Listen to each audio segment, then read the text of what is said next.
Hello and welcome to HP Calcs. I'm Rick, and today we're going to look at how to find logs on the Texas Instruments TI-30X IIS calculator.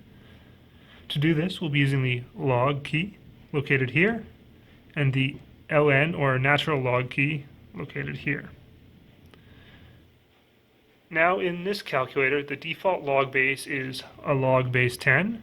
So if we wanted to find a number that was log base 10, we would simply press the log and then enter the number we want to find the log of. So if we wanted to find log base 10 of 100, we would go log 100 equals 2. Easy enough. We can do something similar with the natural log if we wanted to find the natural log of a number. So say in this example 100, we press the ln key, enter the 100, and press equals, and we get the natural log of the number.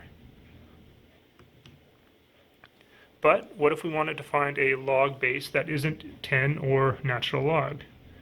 To do that, we can use something called the change of base formula, which means we divide the log of the number we're trying to find by the log of the base we're trying to use.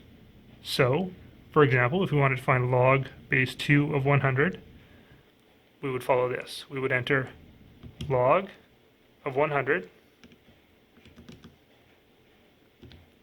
divided by log 2